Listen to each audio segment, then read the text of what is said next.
¿Cómo hacer un video de producto como este?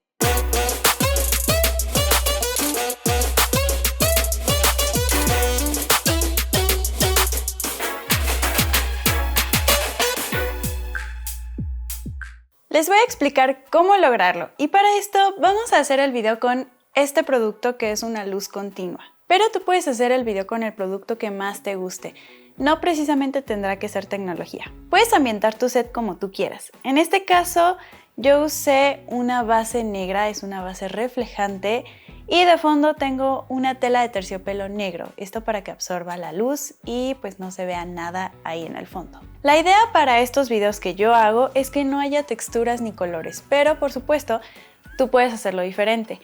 Puedes hacer que se vean diferentes luces atrás o como un escenario, un set. Esto ya es pues libre, a decisión de cada quien. Pero en mi caso quiero un ambiente oscuro para que únicamente resalte la zona donde estamos pasando la luz. Es muy importante que limpies muy bien tu producto del polvo, porque el polvo siempre hay en el ambiente y a veces no lo percibimos, pero en cámara todo sale a relucir. Para este tipo de videos te recomiendo tener una base giratoria. Yo tengo esta que tiene una base de espejo y es muy reflejante, pero hay de distintos tipos de bases. O bien puedes inventarte algún sistema, como yo antes de tener esa base llegué a usar la base de una batidora. En cuanto a iluminación, lo haré con esta luz que es la F100 de Zhiyun y otra que es la M40. Yo usaré estas por la comodidad para sostenerlas y esta en especial, la F100, por su forma alargada, las pestañas y el grid que tiene nos permite controlar y direccionar mejor la luz. En otras ocasiones he usado distintas luces que me han funcionado, pero no las he sentido tan fáciles de manipular para este tipo de videos. Así que en esta ocasión probaremos con estas luces. El truco para hacer estos videos está en mover la luz de tal manera que se vea que entra y sale de la toma. Es importante terminar este movimiento en una misma dirección y no estarla regresando, porque entonces tendríamos un baile un poco extraño de luces. Es como si fuera un movimiento de cámara. Tú cuando haces un movimiento lo haces de inicio a fin y no te detienes a la mitad y regresas. Entonces es esa misma lógica. Piensa en la posición de la luz en todo momento, es decir, visualiza de qué manera incide la luz sobre el objeto. Se verá muy distinto una luz frontal que una luz cenital o un contraluz. Al ser un video con luz en movimiento, podremos pasar por distintas maneras en las que la luz incide en nuestro producto. Iniciamos con una luz de recorte, pasamos por una luz cenital y terminamos con una luz más frontal. Esto lo podemos hacer en un mismo movimiento, una misma toma, y ya nosotros después podremos cortar hasta qué punto nos gustó la iluminación o qué partes son las que más nos funcionan. Con la base giratoria podemos darle mayor dinamismo llevando el producto hacia un lado, mientras que la luz va en dirección contraria y no ambas en la misma dirección. Esto mismo puedes hacerlo con los movimientos de cámara.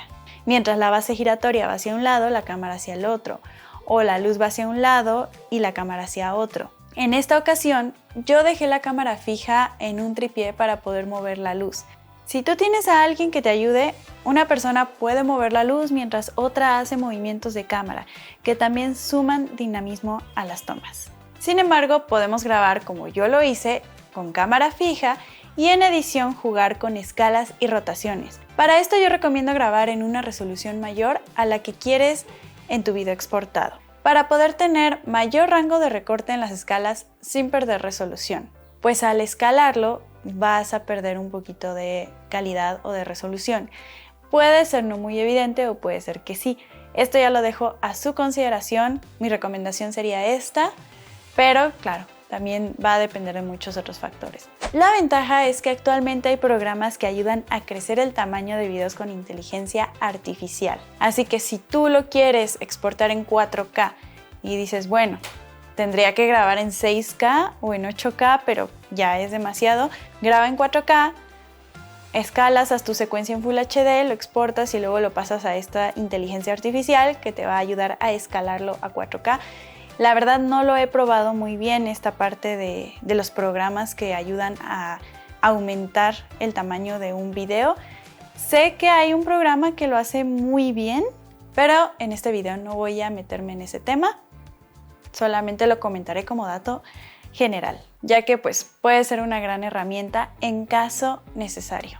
Y continuando con la parte de edición, puedes jugar mucho con la velocidad de tiempo. A esto le llamamos remapeo de tiempo o time remap, donde metemos velocidades lentas combinadas con velocidades rápidas, entonces generamos ahí igual dinamismo, movimientos interesantes que va muy relacionado con el ritmo de la música, el cual es un punto muy importante que debes de considerar antes de iniciar tu montaje. Selecciona la música que vayas a querer en ese video, que tenga el ritmo que tú buscas, y ya con la música de base entonces haces tus cortes, haces tus movimientos, en fin, todo que se sincronicen las tomas al ritmo de la música y quede un video pues vaya con ritmo. Experimenta con cualquier objeto, haz diversas tomas para que identifiques lo que más te gusta. De un inicio puedes jugar y hacer diferentes tomas que a lo mejor piensas que una no te va a funcionar, que otra sí, pero ya viéndolas en la computadora pues esto es un poco diferente, se aprecian de diferente manera. Ya con esto puedes identificar qué tomas son las que más te convienen hacer, cómo hacerlas. Bueno, como todo, siempre al inicio es intentarlo, es hacerlo y parte de experimentar. Si te animas a hacer este tipo de videos de producto, etiquétame, ya que me gustaría ver los resultados. Si te gustó este video y te fue de ayuda, agradecería mucho que me dejaras tu comentario, un like o compartieras. Y te dejo aquí abajo mis redes sociales. Nos vemos en un próximo video. Bye.